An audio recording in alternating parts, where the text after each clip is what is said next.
In the frozen outskirts of Montana, an aging war veteran and his loyal German shepherd vanished during a morning walk. Hours later, crimson trails were found in the snow, one human, one canine, leading toward the riverbank. Locals said it was a wild animal attack. Others whispered it was revenge. But when a group of veterans on roaring motorcycles arrived before the police did, the truth began to thaw beneath the ice. What started as an act of cruelty would awaken an entire town's forgotten courage, binding together broken souls, a wounded dog, and a man who'd already lost everything once. This is a story of loyalty stronger than hate, of forgiveness born in frost, and of a miracle that rose from the coldest winter. Before we begin, tell me where you're watching from, and don't forget to like, share, and subscribe for more stories of hope, redemption, and the silent heroes who walk beside us. The morning sun was pale and tired, hiding behind a curtain of gray clouds that stretched endlessly across the Montana sky.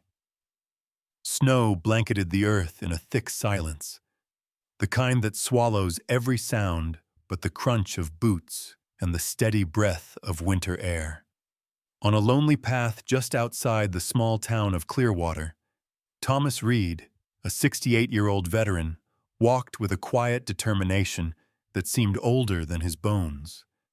His frame was thin but wiry, shoulders slightly stooped beneath an olive-green military coat that had outlived its war. His hair, once black, was now a wind-tossed silver.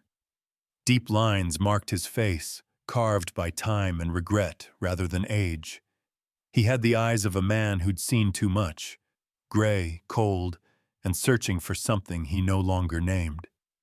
Walking beside him was Rex, a 7-year-old German shepherd, with a coat of black and sable fur, every step disciplined and sure.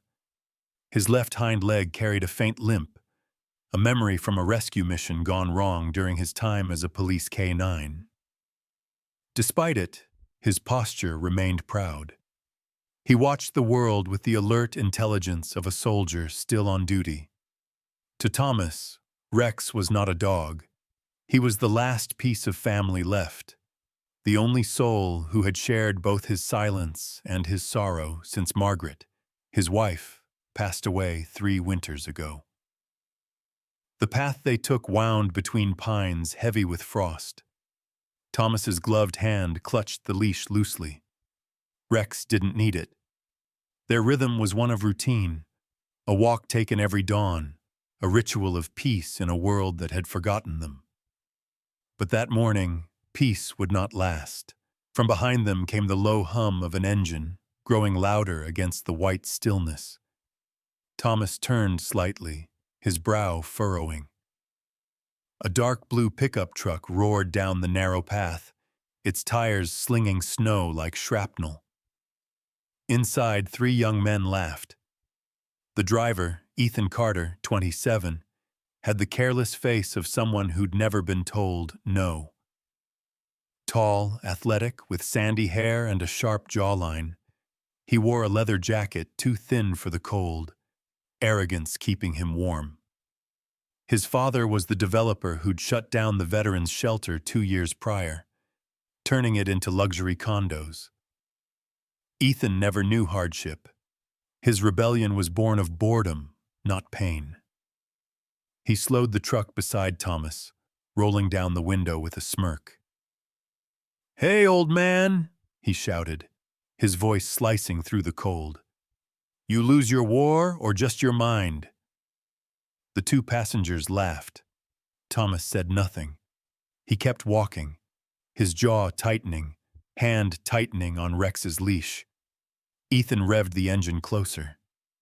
"Nice mutt," he sneered. "He bite?" Rex growled, a low, warning rumble that came from deep within his chest.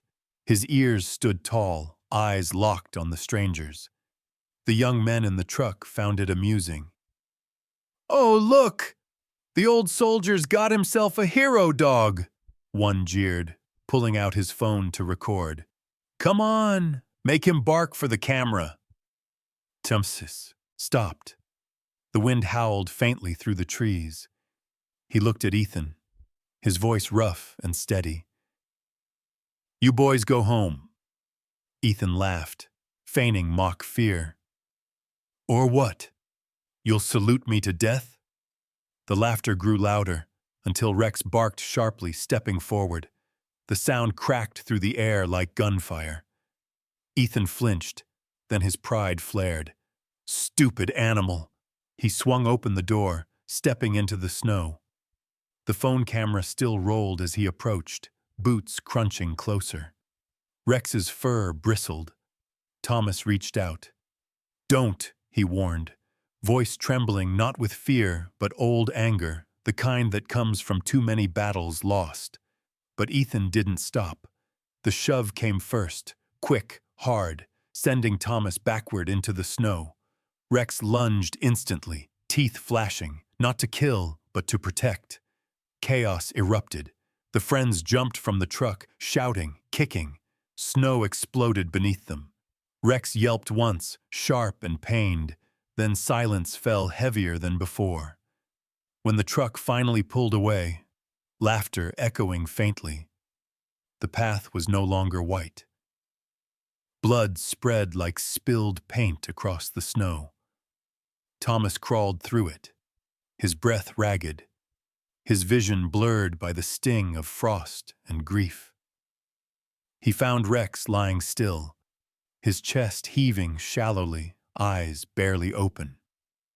No, stay with me, buddy, Thomas gasped, pressing a trembling hand over the wound on Rex's side.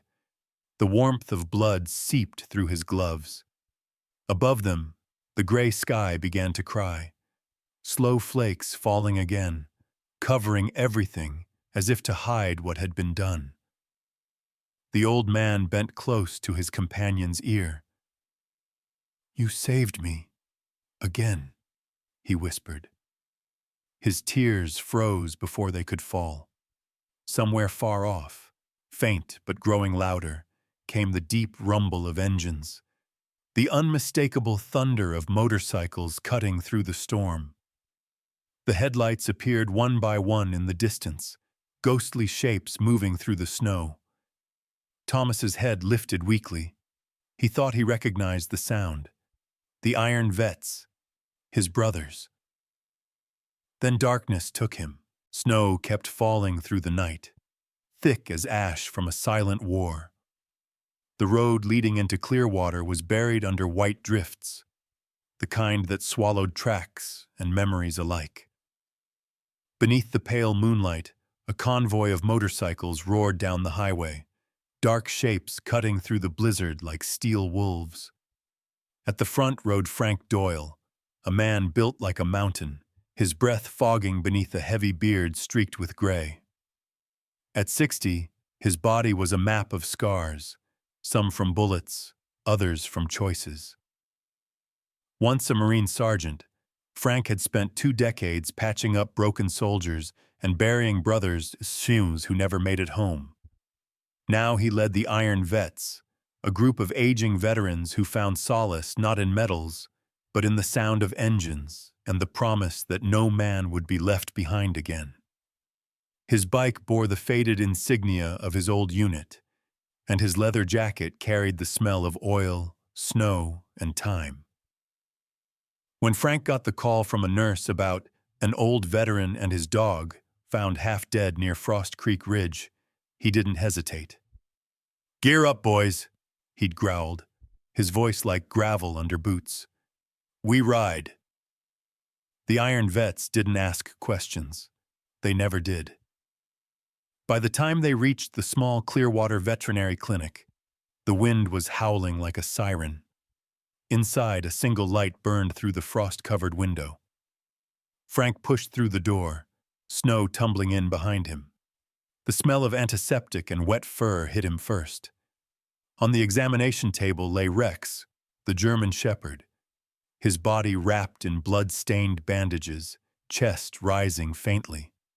Beside him stood Dr. Abby Collins, a woman in her early 30s with auburn hair pulled into a messy bun and a face pale from exhaustion.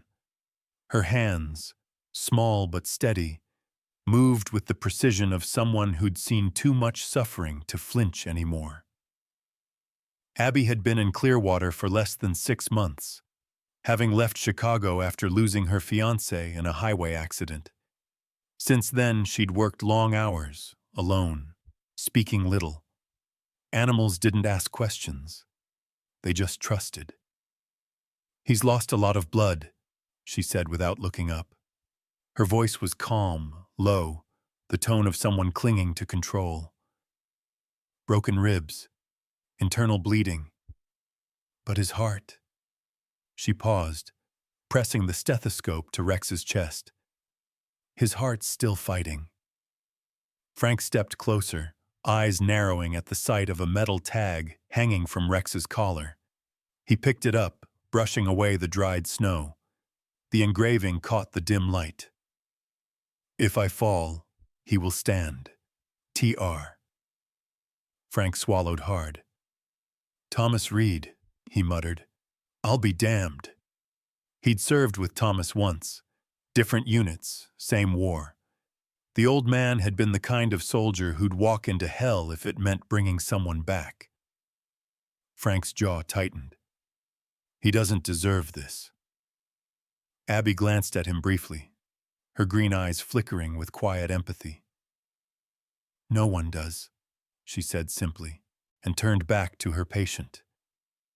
For the next hour, the clinic filled with the low hum of machines and the faint rhythm of breath. Frank stood by the door, his gloved hand gripping the frame, trying to ignore the sting behind his eyes. Around him, the other iron vets, men with worn faces and trembling hands, waited in silence. They were a brotherhood forged from loss, each carrying ghosts that never left. Outside, their motorcycles stood in a perfect line under the falling snow, chrome muted by frost, engines cooling like dying hearts. It was a sight both beautiful and grim, a small army of men too old to fight, but too proud to forget. "We'll find who did this," murmured Ray Turner, the oldest of the group, his voice barely audible. Frank nodded. "We don't make threats," he said. "We make promises." Inside, Abby's voice broke the silence. "He's stabilizing, for now." She wiped sweat from her brow, pulling off her gloves. "But I need to get that bleeding under control, or he won't last till dawn." Frank approached the table slowly. He reached out, placing a rough hand on Rex's head. "Hang in there, soldier," he whispered. "Your man's still out there." The dog's ear twitched weakly, a flicker of response that hit Frank harder than he expected. Behind his stern face, something long buried began to thaw, a feeling he hadn't allowed himself since the war. Hope. Outside, the snow thickened, blanketing the row of bikes until they looked like gravestones under a white shroud. The iron vets waited, silent sentinels in the storm. Meanwhile, across town, Ethan Carter sat in the dark corner of his father's study, staring at his phone screen. His hand trembled as he replayed the video, the laughter, the barking, the blood. His reflection on the glass looked different now, haunted, smaller. His father, Richard Carter, a tall man with a politician's smile and steel-gray hair, entered the room. "What the hell did you do, Ethan?" he hissed. "That video's everywhere. Do you realize who that man was?" Ethan's throat tightened. "I didn't mean—" "Meaning doesn't fix this," Richard snapped, slamming the desk. "If this goes public, the Veterans Association will tear us apart." For a moment, Ethan thought about confessing, but fear won. "Just make it disappear," he muttered, voice barely audible. His father looked at him coldly, calculating. "Then you'd better pray the old man doesn't wake up." Outside, thunder rumbled faintly beneath the snow-laden clouds. Back at the clinic, Frank Doyle stepped outside, lighting a cigarette with trembling fingers. He stared at the falling snow, whispering to himself, "You hang in there, Tom. We're not losing another brother." The smoke rose, curling into the cold night as the engines of the iron vets rumbled softly, waiting for the dawn, waiting for vengeance. The morning light in Clearwater was colorless, a pale wash over the snow that covered every rooftop and silent road. Inside St. Helena's Hospital, the air smelled faintly of antiseptic and metal, too clean, too still. Thomas Reed woke to that stillness, his vision swimming through the blur of IV tubes and sterile white. His throat burned when he tried to speak. Every breath felt heavy, like he was still dragging the weight of war through his chest. For a moment, he thought he was back in the desert. Heat, smoke, sand in his lungs.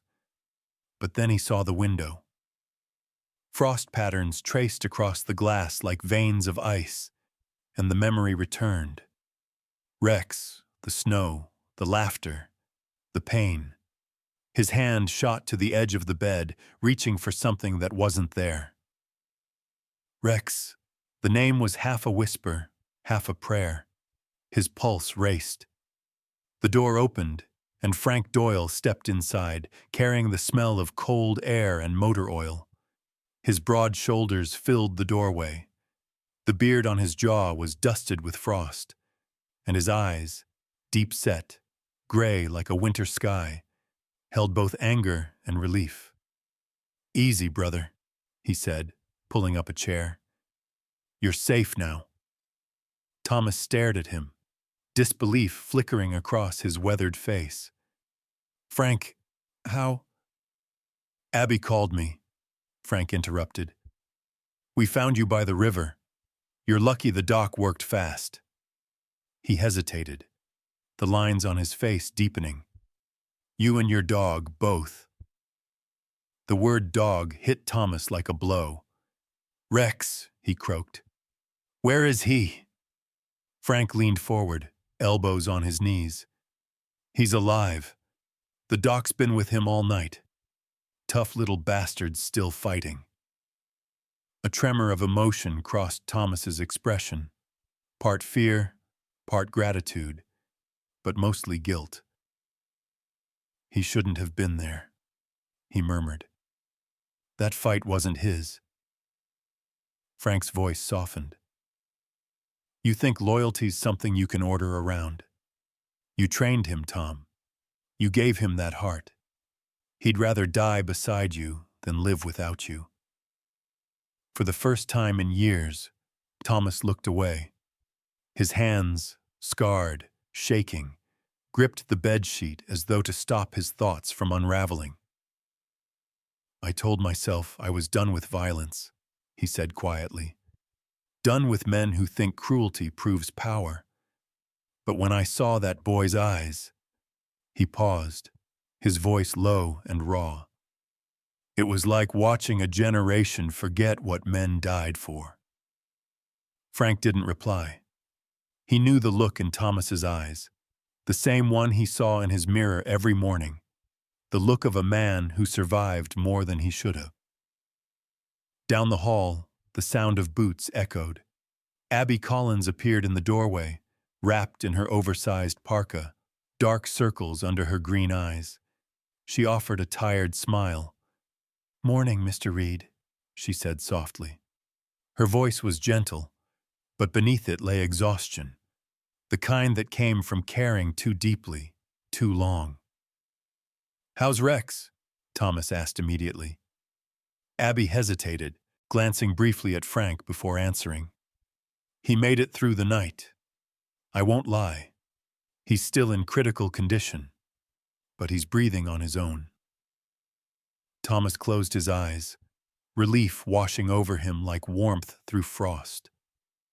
"Thank you," he whispered. Abby smiled faintly. "Don't thank me yet. He's fighting hard, but he'll need time, and care. A lot of it. She paused, looking at Frank. We're setting up a fund through the Iron Vets. The clinic's got old equipment, and medicine isn't cheap, but people are already donating. Even the diner down the street's giving free coffee to anyone who helps. Frank grinned, rubbing his hands together. See, Tom, you've started a revolution without even getting out of bed. Thomas tried to smile, but guilt lingered behind it. They shouldn't have to clean up my mess. Abby shook her head. No. You reminded them that kindness still matters. That's worth something. Outside the hospital, the world had begun to shift. Posters appeared across town, handwritten notes asking for donations for Rex, the hero dog. Snowflakes stuck to them like tiny medals. Old veterans came with envelopes of cash. Children dropped coins into jars labeled "Stand with Rex." The Iron Vets took turns guarding the clinic, their motorcycles lined like sentinels along the frozen street. For the first time in years, Clearwater felt united. But miles away, in a mansion on the hill, Ethan Carter sat in his dimly lit room, unable to escape the storm inside his mind. The laughter that once felt invincible now echoed like a curse. He hadn't left the house since the video leaked. Each replay burned into his skull, the dog's eyes wide and full of something human. He saw them every night when he closed his own. He had tried to delete the video, but the internet was merciless. People called him a monster, a coward, a disgrace to his father's name. He thought about turning himself in once, but fear of his father's wrath strangled the idea. That night, Ethan dreamed. He was standing in a blizzard, barefoot, the snow burning his skin like fire. Through the white void came a shape. Rex, limping, blood dripping from his fur, eyes fixed on him. Not with rage, but something worse, understanding. The dog stopped in front of him, silent. And then, as if the world itself were listening, Ethan heard words without a voice. Mercy isn't weakness, boy. It's the only strength you've never known. He woke drenched in sweat, heart pounding. The image burned into his mind. Somewhere far below, the town of Clearwater slept in peace, unaware that mercy was already stirring in places none of them expected. The wind outside Thomas's cabin howled like an old memory, refusing to die. Snow had returned overnight, blanketing the Montana hills in a silence so deep it felt sacred. Inside, the wood stove burned faintly, throwing dim orange light across the room. Thomas Reed, wrapped in an old flannel shirt and a faded army coat, sat slouched in a worn chair near the fire. His once strong hands now trembled as he tried to tighten the straps on the metal frame that held Rex, his German shepherd, upright. The dog's hind legs no longer obeyed him, limp from the waist down after the attack. Yet Rex's spirit hadn't dimmed. His brown eyes still burned with the same fierce devotion that had carried him through war and through pain. Thomas looked into those eyes and saw a reflection of his own soul, battered, unyielding, and unwilling to surrender. "I'm sorry, boy," he whispered, voice coarse as gravel. "You shouldn't have to fight anymore." But Rex only gave a low whine, steady and resolute, as if to say he had already forgiven everything. Thomas looked away. He couldn't bear it. The guilt gnawed at him like frostbite. That night's violence, the blood, the helplessness of watching the only creature he loved fall to protect him. There were mornings when he thought of ending it, of closing the story quietly in the snow. But then Rex would bark, soft, uncertain, but alive, and it would drag him back. When Frank Doyle arrived that morning, The sound of his motorcycle shattered the stillness. He stepped inside, shaking snow from his heavy leather jacket. His beard was flecked with ice, and the scar above his right eyebrow caught the firelight. "You look like hell, Tom," he said, voice gruff but kind. "That makes two of us." Frank crouched beside Rex, running a calloused hand through the dog's fur. "You know," he said, nodding toward the metal frame, "Abby had an idea. Thought we could modify one of my old bike rigs for him. Give him some wheels. Let him move again." Thomas frowned. "He's not a machine." "No," Frank replied. "He's a soldier, and soldiers adapt." He smiled faintly. "Besides, he deserves to stand again." By afternoon, Abby Collins arrived with a duffel bag and a thermos of coffee. Her auburn hair was tucked beneath a gray beanie, and her cheeks flushed from the cold. Despite exhaustion shadowing her face, her green eyes glimmered with that quiet determination that had once saved both man and dog. "Morning, gentlemen," she greeted softly, setting her bag down. "I brought the parts Frank mentioned, and some hope if you're running low." She knelt beside Rex, inspecting the frame. "We can build it better. I've seen paraplegic dogs walk again with the right setup. It's not about legs. It's about will." Thomas studied her for a moment, seeing the faint tremor in her hands. She'd been carrying everyone else's pain for too long, yet still smiled as though hope was a duty she refused to abandon. Hours passed. Metal clanged. Sparks flew from Frank's welding torch. Abby took measurements, her brow furrowed in concentration. Thomas, despite his protests, found himself helping, holding tools, steadying Rex, whispering words of encouragement that he hadn't spoken in years. When it was done, they strapped Rex into the makeshift cart, an aluminum frame with two rubber wheels from Frank's old Harley sidecar. Rex stood awkwardly at first, his front paws trembling. Then, with a hesitant push, he moved forward. Just a few inches, but it was enough. Abby gasped, tears welling up. Frank grinned beneath his beard. Thomas pressed a hand over his mouth, unable to speak. The following mornings became ritual. Every day, before dawn, Thomas would bundle up and take Rex outside. The snow crunched beneath the wheels of the cart as they moved through the quiet forest trails. Sometimes Rex stumbled, sometimes he stopped, but never once did he turn back.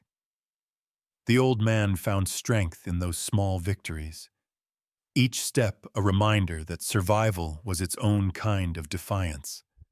Still, the guilt lingered, whispering in the back of his mind. Forgiveness, he thought, wasn't something earned. It was something endured. Miles away, the town of Clearwater slept beneath the same snow.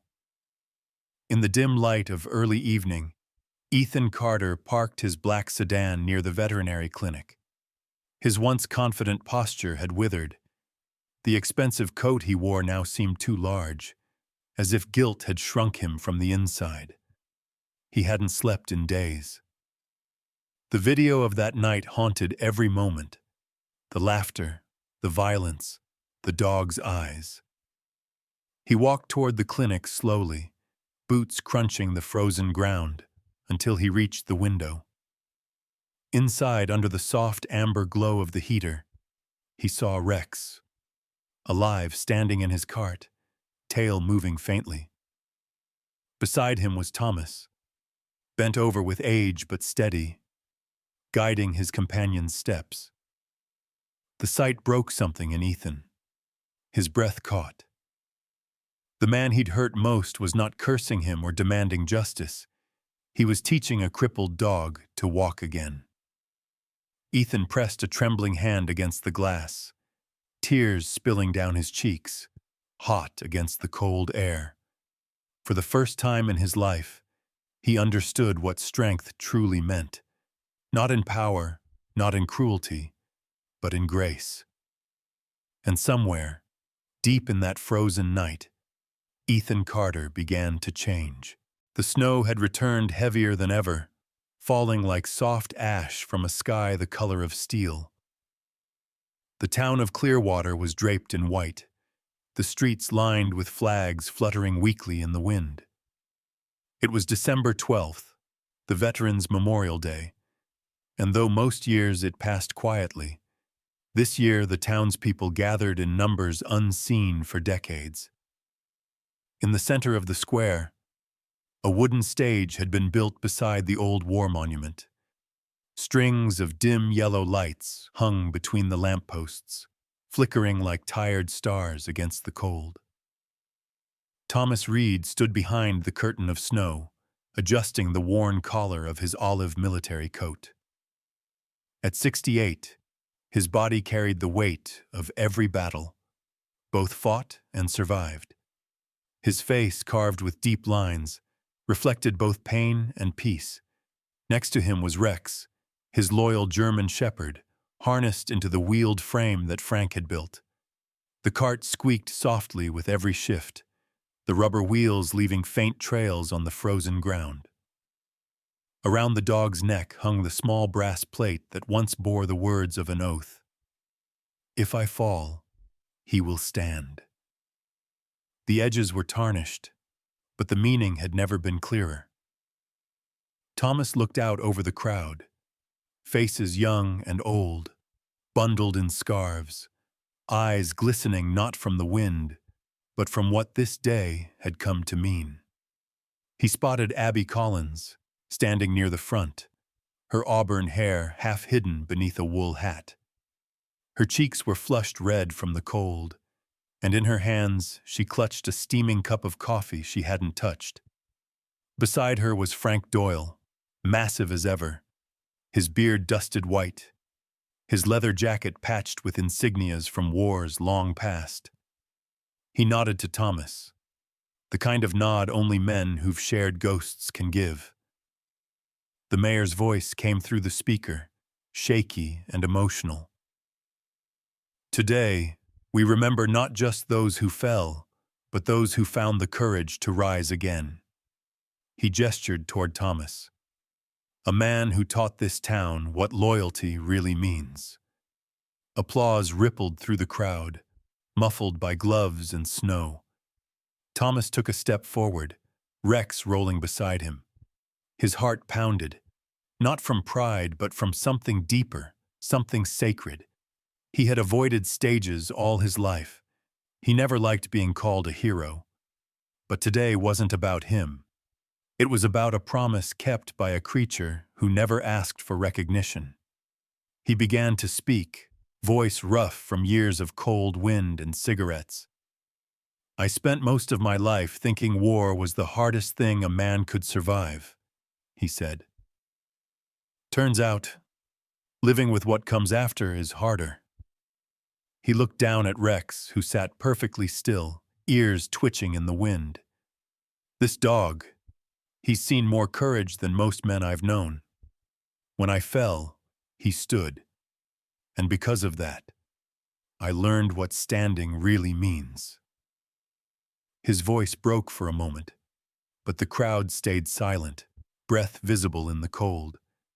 Then Frank stepped onto the stage, holding a small, weathered envelope in his gloved hands. The paper was yellowed, its corners soft from time. "Tom," Frank said, his gravelly voice trembling, "I think this belongs to you." Thomas frowned, taking the letter carefully. "Where'd you get this?" "Found it in the old records from our unit. It's from Captain James Carter, Ethan's father." The name froze Thomas mid-breath. James Carter. The man who had once dragged him out of gunfire in the Gulf. The one who didn't make it back. With shaking fingers, Thomas unfolded the paper. The ink had faded, but the words remained. "If you're reading this, I didn't make it home, but I hope you did. Take care of whoever stations beside you, even if the world forgets us. Loyalty isn't a medal, it's a vow. Thomas's throat tightened. He looked up, and through the haze of snow, he saw Ethan Carter standing at the edge of the crowd. The young man's face was pale, eyes swollen from sleepless nights. He looked nothing like the arrogant boy who once laughed over spilled blood. Slowly, as if pushed by some unseen force, Ethan walked forward. The murmurs of the crowd faded into the whisper of wind. When he reached the stage, he dropped to his knees before Thomas, tears streaming freely down his face. "I'm not worthy of his name," Ethan said hoarsely. "Of yours. Of any of this." Thomas looked at him for a long moment, eyes reflecting both sorrow and mercy. The old soldier's hand, rough and scarred, rested gently on the boy's shoulder. "No one is worthy of forgiveness," he said quietly, "but we can all start again." Rex stirred beside him, lifting his head toward the falling snow. Then, with surprising strength, he barked, a sharp, echoing sound that broke through the stillness. The noise carried across the square, bouncing off walls, rising toward the gray heavens like a vow renewed. People wept openly. Some bowed their heads, others smiled through tears. Abby covered her mouth, and Frank turned away, wiping his eyes roughly. Thomas looked to the sky, snow melting on his lashes. "Maybe that's the sound of grace," he murmured. The town of Clearwater would remember that moment for years. The crippled dog, the fallen soldier, and the son who sought redemption. In that silence after the bark, something invisible shifted, as if the cold itself had softened. And as the wind carried away the last echoes of Rex's call, the brass tag around his neck glinted once more under the pale winter sun, whispering the words that bound them forever. "If I fall, he will stand, he will." Sometimes, miracles don't come with thunder or light. They arrive quietly, through a pair of loyal eyes and a heartbeat that refuses to give up. In the frozen silence of Montana, Thomas and Rex reminded us that faith isn't about never falling. It's about who helps us rise again.